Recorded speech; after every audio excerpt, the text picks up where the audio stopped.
All right. Helen Turner. So Dr. Turner is a professor of biology and vice president for strategy and innovation at Chaminade University in Hawaii. Her major research interests are in signal transduction via ion channels.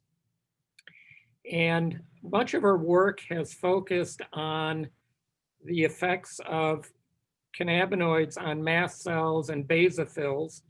And she's also used various models to study nociception in vitro. She has a particular interest in the regulation of these transient receptor potential channels and how they influence pain and pro-inflammatory responses. And so with that very brief introduction, Helen's presentation is entitled Cannabinoid and Terpene Regulation of Ionotropic Receptor Pathways. So with that, I will turn it over to you, Helen. Thank you. Good morning. Aloha, everyone from Hawaii. Can you hear me okay, Norman? Can you see the slides? Yes, we can see the slides and Awesome. I can hear you very well. Great. Well, it's very nice. And thank you very much to the organizers and especially Norm for inviting me to this meeting. I'm going to talk today about ionotropic cannabinoid receptors and some of the work that we've been doing looking at their role and regulation in pain pathways by ligands, including CBD, other minor cannabinoids, and also some terpenes that are found in the cannabis secondary metabolome. So just figuring out how to move the slide along.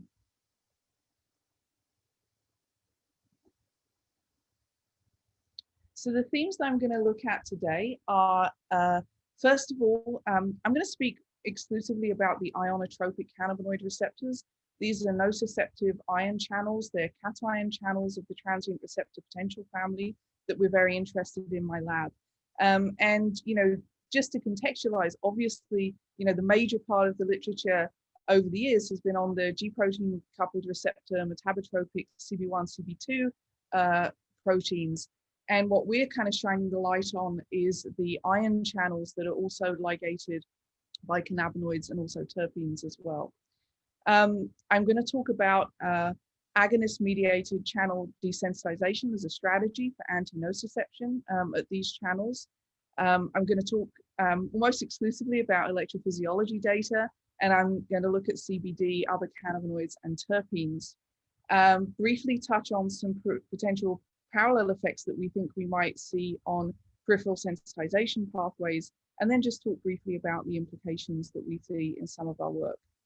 And my disclosures are that I work closely with a company that is run by a former postdoc of mine, GBS Sciences, and they provided partial research funding and are on this scientific advisory board. And the other disclosure is that I'm a card-carrying electrophysiologist. All you're going to see today is mechanistic data. In a good week, we might look at 60 individual cells in my lab. So these are not in vivo models of pain, and I understand kind of where we fit into research, but I just wanted to share that with you. So a brief introduction to the nociceptive trip channels. So these are non-selective cation channels. That means that they permeate calcium and sodium across the plasma membrane of the cells they're expressed in.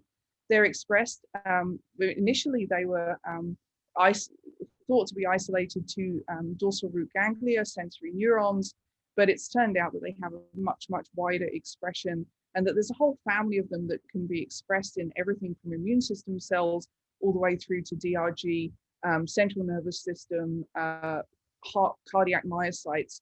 I mean, just they are very widely distributed in the body. They kind of became famous because TRPV1 is the capsaicin receptor. The first one isolated by David Julius's lab was the first member of this family is the ion channel that gives you the burning response to capsaicin. And capsaicin, of course, is a heat mimetic compound. What that transpired to over many years of study of this family now is that we really understand them as physicochemical sensors.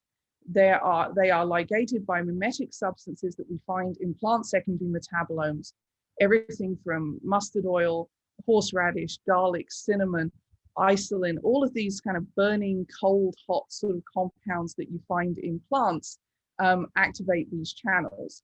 Their underlying physical sensing is to heat, cold, pH, oxygen tension, and changes in osmolarity.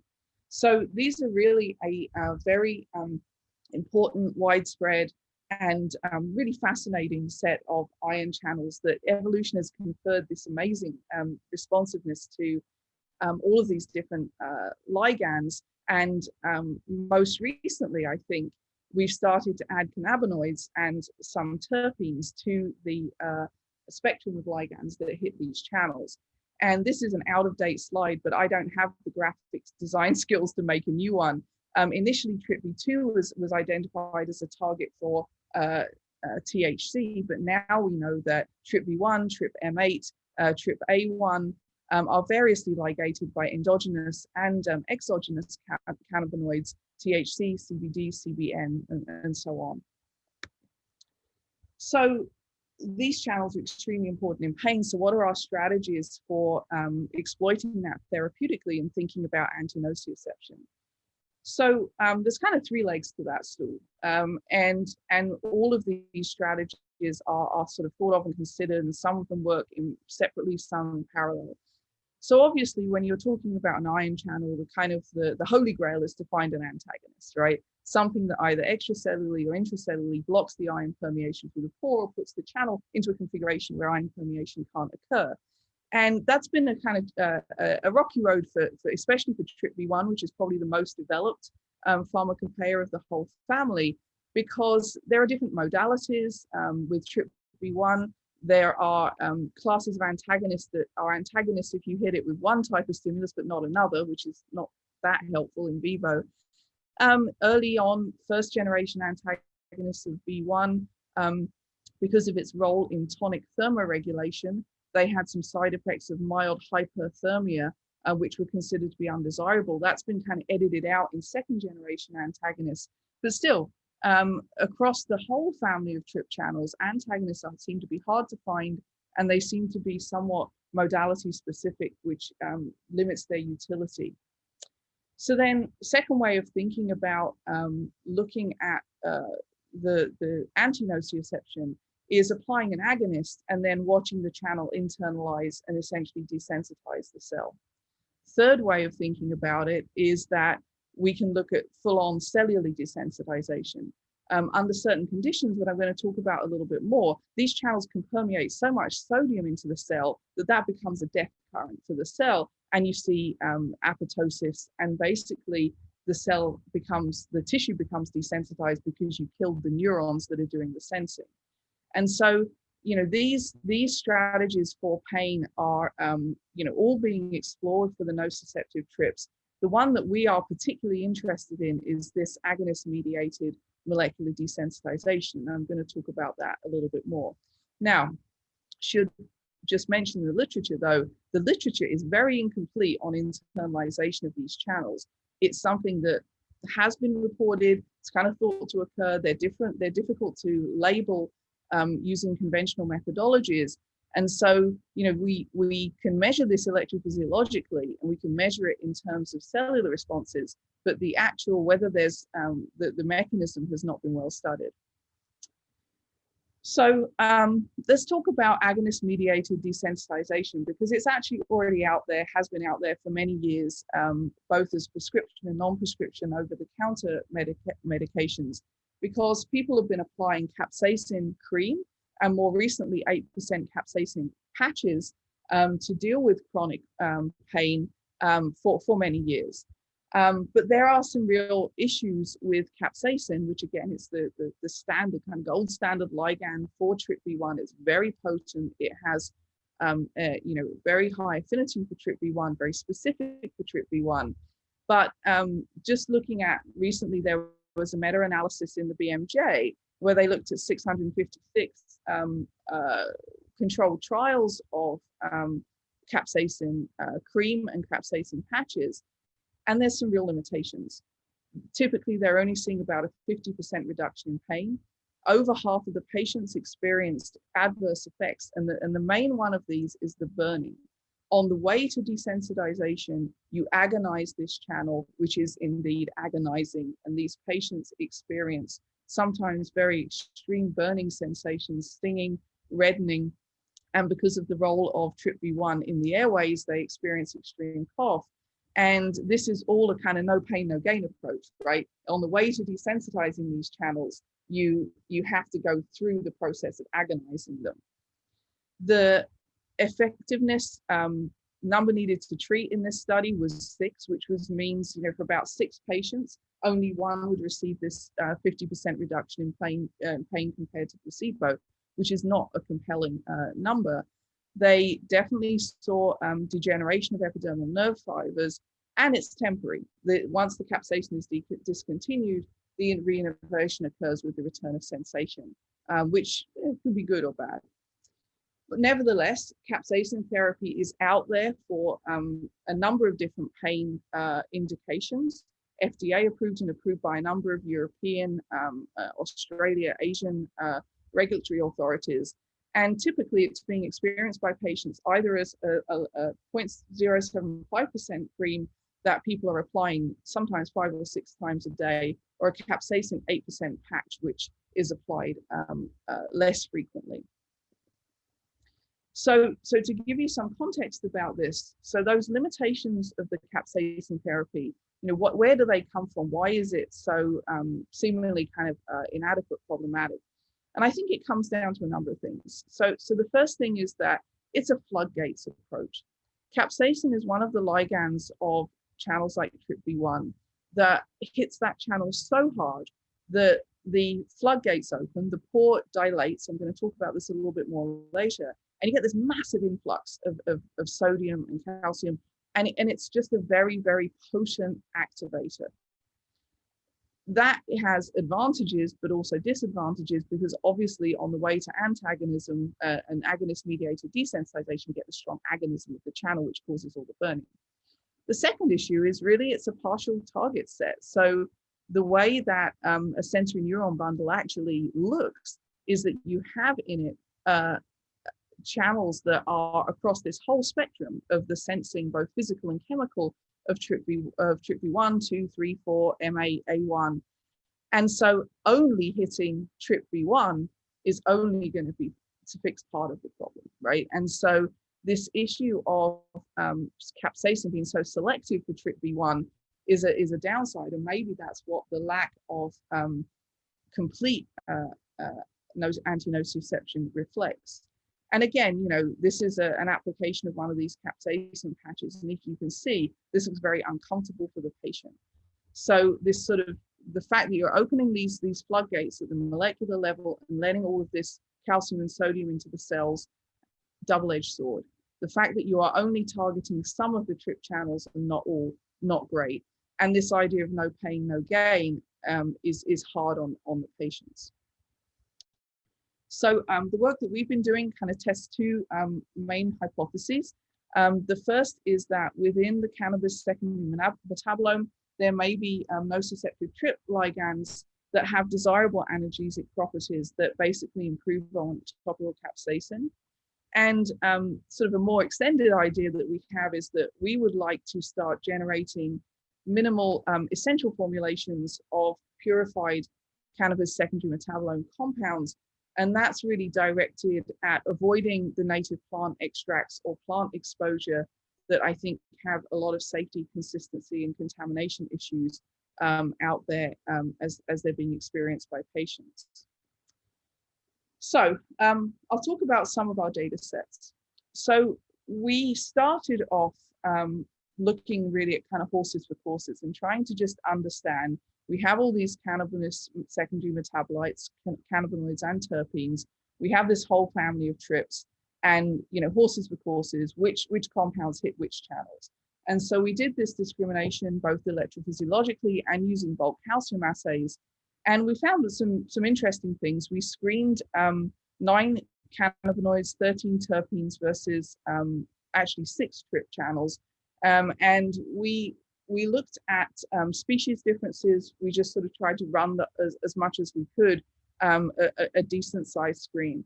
So the first thing that we came to understand was that indeed these cannabinoids are not one size fits all. So cannabidiol, for example, has a strong preference for B1 and B2, not so much for MA and A1. Something like cannabidiol hits all of them. Something like the cannabidiol has seemingly some quite specificity for TRPA1. So on the cannabinoid side, very early on, we found that these were discriminating ligands that could discriminate between channels, but across the whole set of them, we hit every type of channel that we looked at in terms of that diversity of the channel representation in the DRG bundles. The other thing that we looked at was a panel of terpenes. Terpenes are of great interest. They're very abundant in cannabis, and they have the capacity, a number of them, to engage in Michael addition reactions with channels like TRPV1, which hit different sites than some of the known ligands, but also are quite potent ligands for these ion channels. And so this is just an example of our data screening cannabinoids. This is a calcium entry. And what we did is we constructed a synthetic mixture based on second metabolomic profiling of actually several thousand cannabis strains. And we looked at a mixture of the most abundant terpenes, and we reconstructed that mixture, ratioed in vitro, applied it to cells, and we see these large calcium responses that are specific to TRPV1. And I'm not showing the data that shows that specificity right now. Interestingly, when we then went through and looked at the individual components, we found that really two terpenes were responsible for almost all of this signal. One is the terpene called myrcene, which is also found in thyme and has been used in especially non-Western medical systems for analgesia, and the other is nerolodiol. And so these early experiments started to give us some sense that there's some specificity, there's some interesting effects, and that these compounds are worth following up. And we did this, at scale with large panels of terpenes. These, for example, are terpenes from looking at their relative abundancy across over 2,000 different strains of cannabis that are currently in use medically for medical marijuana in Nevada. We looked at a whole slew of cannabinoids and looked at their effects, and were able to map them directly to TRPV1 using exogenous expression systems. We used inhibitors that showed us that the responses we were looking at, for example, here to myrcene, pharmacologically are attributable to the channel. And we looked at dose effects, and we were able to find that things like myrcene, for example, are potent activators of TRPV1 down into the nanomolar range. So we used some different data visualization techniques to start looking at understanding how, for say, a group of major terpenes on the basis of abundance and frequency of representation in the different strains, how does that look at the different TRP channels? And as you can see from this, slightly busy figure, you really do have differentiation. Different terpenes hit different channels to different degrees. And so within both the cannabinoid and the terpene data set, we do have horses for courses, we have discrimination between the channels. So just to summarize this part, cannabinoids and terpenes are nociceptive TRP ligands. We've shown that pharmacologically and using reductionist approaches of overexpression and knockdown. They work down to nanomolar. A lot of the data you're going to see in a minute electrophysiologically is going to look at it's very high micromolar amounts. Some of that's an artifact of the way that we do the applications electrophysiologically in the whole cell patch clamp setup. But we have indeed shown, especially if we prep the ligands under nitrogen, that they are effective into the low nanomolar. And we can state that the cannabinoids and terpenes differentiate between the TRPs, and therefore you could construct mixtures that could co-target multiple channels and overcome one of those weaknesses of capsaicin. So this is now getting into the electrophysiology, and I wanted to drill down a bit because I think it's very easy to think of these compounds as perhaps simple, right? That we think of something like capsaicin as a TRP ligand, and that somehow the cannabinoids are going to be sort of simpler than that. We think a little bit about opioids as painkillers, and we think of maybe these cannabinoids as sort of second-class citizens, although obviously without the dreadful side effects of the cannabinoids. And so what we, the opioids, and what we've done is really tried to drill down a lot into the sort of exquisite electrophysiology of how these work at the receptors. There's a couple of things we found. So one is that if you look at the dose behaviors of these, so these are TRPV1 currents, they're in the nanoamps when hit by cannabidiol, cannabidarin, cannabinol, CBG. And what you see, first of all, is just very, very different dose characteristics, right? So again, you know, there is subtlety, there is nuance in the way that these cannabinoids are ligating these ion channels. And within this subtlety, there is opportunity to think about therapeutics that they're not just a sledgehammer cracking a nut, right? You could actually really tune the effect of the channels when you have this amount of complexity in the different dose relationships. The second thing that we found that is of note is that these responses are exquisitely sensitive to intracellular calcium. In the wholesale patch count, we control intracellular calcium using buffers, and we can just name a concentration. We can put that in the cytosol and understand how channels respond in that situation. And what we've seen over and over again is that as intracellular calcium goes up, the cannabinoid response goes down.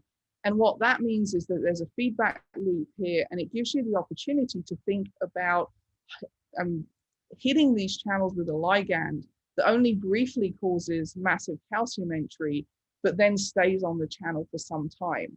And I got our wheels turning about, you know, is there an alternate way of looking at agonist-mediated desensitization that could sidestep the massive influx of calcium and sodium that, of course, is so problematic in terms of side effects.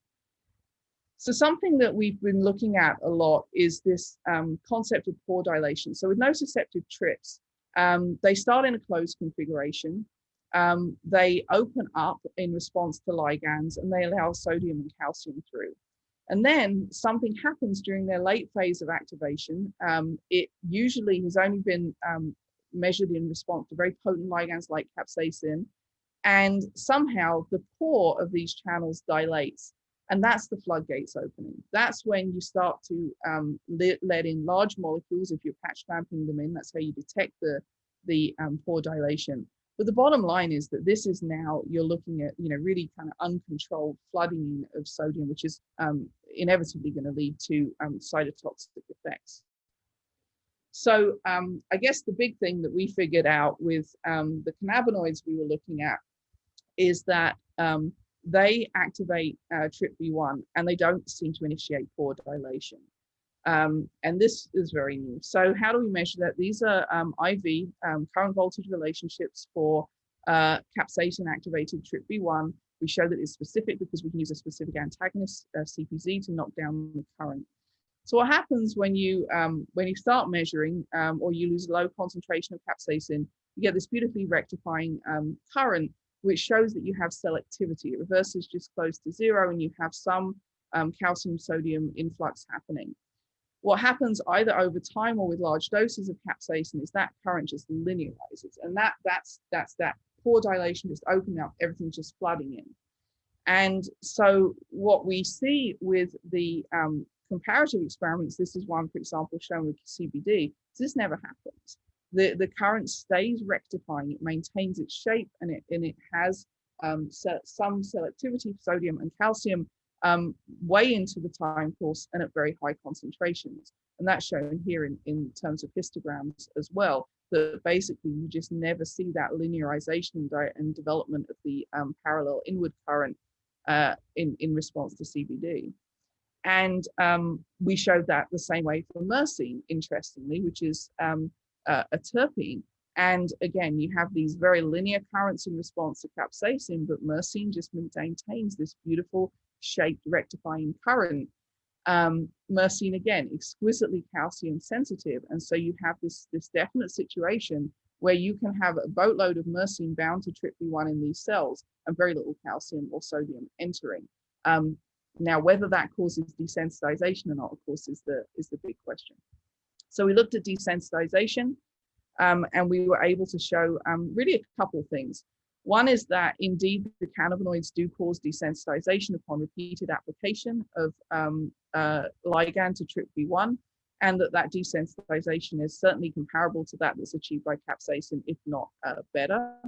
And the second thing that we were able to show is that this is kind of a complex experiment, but we were able to show that if we apply myrcene in a way that calcium can't enter the cell because we have zero calcium outside, we can actually block subsequent responses to the ligand. And that gave us a sense of allosteric modulation of these things basically acting as an impotent channel blocker through agonism. Super interesting. So summarizing this part, cannabinoids and terpenes are likely to be direct ligands for enterics. I didn't show you a lot of the pharmacology and knockdowns that we've done, but it seems solid. The cannabinoids and terpenes differentiate between different trips based not only on their specificity, but also their dose response characteristics. There's a complex relationship with intracellular calcium, and we can get ligation without dilation, which is a very interesting phenomenon. And we see combinatorial effects, which mean that we can think about allosteric modulation, one ligand affecting the response to another, and that possibility of co-targeting the channel subtypes. We've also done a boatload of molecular modeling that I'm not going to go into right now, but what is interesting us about this is probably kind of three take-home messages. One is that we see a mixture across the cannabinoid and myrcene compounds that we've looked at. We see compounds that are in the terpenes that are interacting through Michael additions with cysteines and are likely to be behaving therefore quite covalently. We have hydrophobic binders, and in general, the cannabinoids are binding hydrophobically. We can differentiate between different terpenes predictively on the basis of their ability to participate or not in the Michael addition reactions. And when we map the residues that are involved of all these ligands hitting all of these different channels, we find interesting overlap, but also interesting differences between the known binding sites for ligands like capsaicin, resinifera toxin, menthol isolate, and so on. And that's something that we're sort of starting to really understand right now. In particular, these interact with this S4-S5 linker between two of the transmembrane domains of the channels, which has a lot of implications for interactions with regulatory molecules like calmodulin, which of course participate in that intracellular calcium sensing. So a couple of final bits of data I'd like to show you. With nociception is not the whole story of pain. Obviously, there's this phenomenon called peripheral sensitization, where immune cells like mast cells, basophils, and macrophages release second messengers that sensitize neurons. And this has been looked at for the TRP channels, and there's some really interesting data out there that we didn't generate.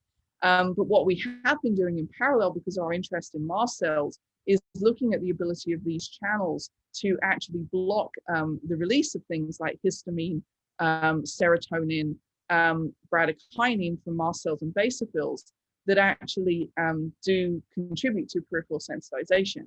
And obviously, at some point, we want to marry these data together in to patch some co-cultured cells, but we haven't done that yet. But what, again, we see is that certain compounds inhibit the mast cell histamine release. Some of them, like CBDV, almost work against you in that sense. And so if we were starting to envisage therapeutic formulations that hit the nociceptive trips and may also co-target the peripheral sensitization methods, I mean, at least at our level of working very much in vitro, you can start to see that those dots could be joined. Something of interest that we worked on with NORB is that using the sgRNA sequence analysis of PBL, we haven't done this exhaustively for all the channels yet, but we see plenty of cells in the immune system that express TRPV1, TRPV2, TRPM8, and TRPA1. And so, and many of those are coincident with markers like FC-epsilon alpha of mast cell and basophils. So that's something that we really want to follow up on, and we're going to work on that with NORB, I think, further. Final thing that I just want to say is I've been talking a lot today about the ionotropic cannabinoid receptors because they're our interest, and the interest of most of the field is actually the G protein coupled receptors CB1, CB2. And we have sort of been trying to understand if actually these two types of receptor speak to one another. And so we've been doing, these are, at the moment, they're just calcium assays. We haven't done this yet electrophysiologically. But what we've been doing is pre-treating cells with metabotropic GPCR cannabinoid receptor inhibitors or inverse agonists or whatever we could find in the catalogs, and then activating the nociceptive trips and seeing what happens. And there's interplay. There really is. It's monumentally complicated because one of the things that we're seeing is that when you knock out or you do your best to inhibit these receptors, you actually see calcium flux, largely probably cyclic nucleotide gated channels in these systems. So there's some background flux, but definitely one of the things that we see is that there is interplay. And if we pre-treat, we pre-inhibit, or we pre-activate the cannabinoid receptor, G protein coupled receptors, we see different outcomes of the ligation of the channel. So we are going to follow up on that and try and understand it a little bit more. So just in summary then, our modeling identifies discrete and partially overlapping sites for the cannabinoids and terpenes. They're not equivalent to capsaicin, resiniferous toxin, and there's different mechanisms of binding. We see, I think, some emergent properties of the cannabinoids and trips versus other N-trip ligands, especially in their dose relationships, their relationships with calcium, intracellular calcium. And there is at least the possibility that these nociceptive trip ligands could co-suppress peripheral sensitization. But that requires, real in vivo scientists to figure all of that out.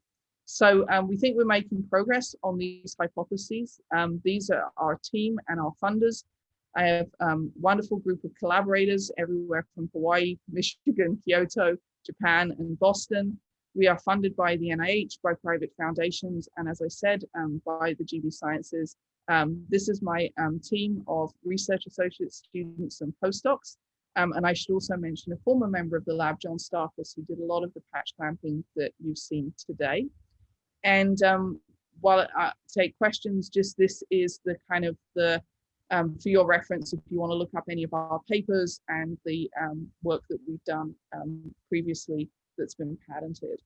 So I'll stop there and take any questions. Well, thank you very much, Helen, for a really interesting presentation. I guess I'll start as questions come in, but and I'm not sure, this may be more of a comment than a question, but I think your work focusing on these trip channels, I think really begins to explain mechanistically this term that we've heard over many years, the entourage effect, that was, I think, coined by Raphael Mechoulam, who I guess is the father, maybe the grandfather of cannabinoid research. But the bottom line is that it is unlikely, and based on your work showing that any one cannabinoid is going to be able to mimic the biological activity of what we see with cannabis, because of the many, many different compounds and now the effects on these various molecular targets. And so it really is an interesting approach to begin to try to kind of deconstruct what are the biologically active molecules, and then putting them back together in various combinations and concentrations. It's kind of a Herculean task, I think, because you have so many, but it looks like you've kind of narrowed it down to a handful that you're focusing on now. Yeah, thanks for that, Norb. I think we've done a couple of things that I kind of showed the tip of the iceberg today, but we are very interested in mixtures, synergies, and actually oppositional effects as well. So 2 experiments that we've done we used a Parkinson's model, and we used the basophil FC-epsilon-1 histamine release model, right? And we actually did the brute force thing, 2,080 combinations each of cannabinoids and terpenes. And we looked for understanding, okay, what is the effect of the individual compounds? And then if we start doing them in these combinatorial mixtures, and I said 2,080 combinations per experiment, what do you see in terms, and can you discriminate compounds that are kind of working together, compounds that are working against one another?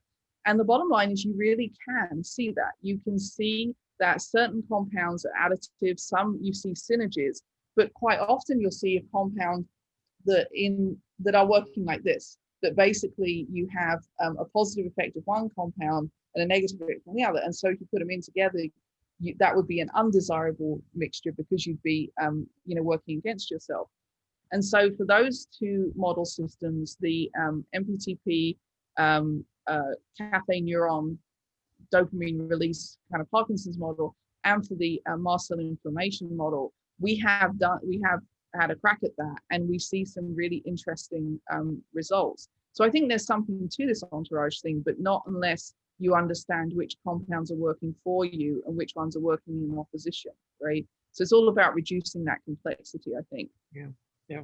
Let me just follow with one other question, and this would be more, I guess, asking you to maybe speculate a little bit. So I know most of your focus is on therapeutics, but could you envision, or do you envision that maybe using mixtures could also be considered for some of these consumer products that people are now purchasing to perhaps increase their yeah, I mean, I think that if we, so I think the question is the work that we do, and as I said, it's at this very in vitro mechanistic 60 cells a week kind of thing. If it scales up and it translates, you could use it to generate nutraceutical formulations more rationally. I mean, and I just think I think anything rational in this field is good at this point, right? Because there's just so much sort of just stuff out there about these compounds. And